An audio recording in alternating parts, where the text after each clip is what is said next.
we can discuss arguments.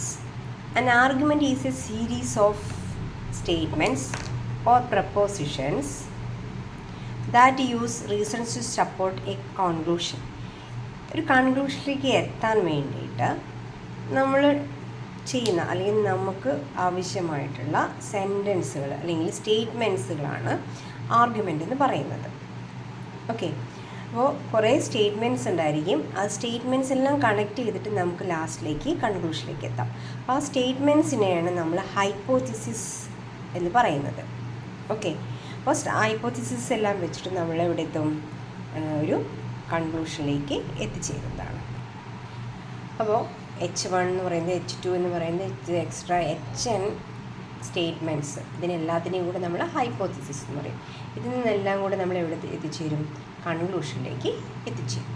അപ്പോൾ ഇങ്ങനെ പറയുന്ന ഒരു ആർഗ്യുമെൻറ്റ് വാലിഡ് ആവണമെന്ന് പറയുന്നുണ്ടെങ്കിൽ എന്താണെന്ന് വെച്ച് കഴിഞ്ഞാൽ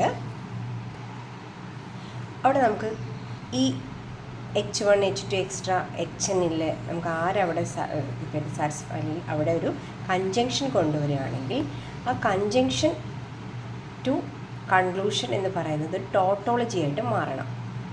ആ രീതിയിലാണെങ്കിൽ മാത്രമേ അത് എന്ത് പറയുള്ളൂ? വാലിഡ് ആണെന്ന് പറയുള്ളൂ.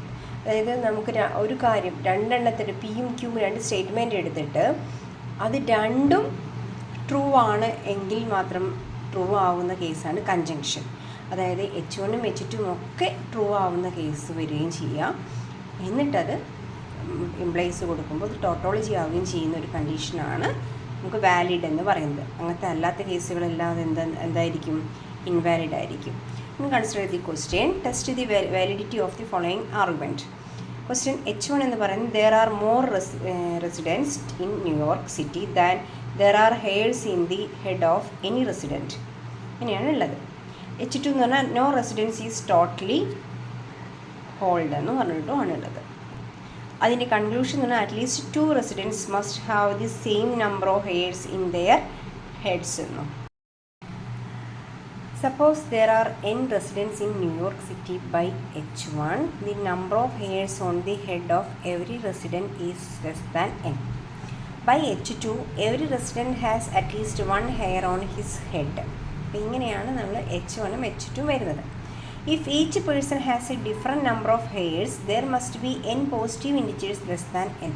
അപ്പോൾ അല്ലേ, ഇതിനേക്കാൾ കുറവായിട്ടുള്ള എലമെൻറ്റ്സ് ആണ്, ഇത്രയും ഹെയർസ് ഉണ്ടാവും പലരുടെയും ഹെഡിലെ എന്ന് നമുക്കിങ്ങനെ അസ്യൂം ചെയ്യാം. Therefore, at least 2 residents must have the same number of hairs on their heads. അതിനും ചാൻസ് ഉണ്ട്. Since the logical conclusion agrees with the given conclusion, the argument is valid. Okay, അപ്പോൾ നമ്മളിത് valid ആണോ എന്നുള്ളത് ഈ രീതിയിൽ നമുക്ക് ചെക്ക് ചെയ്യേണ്ടി വരും.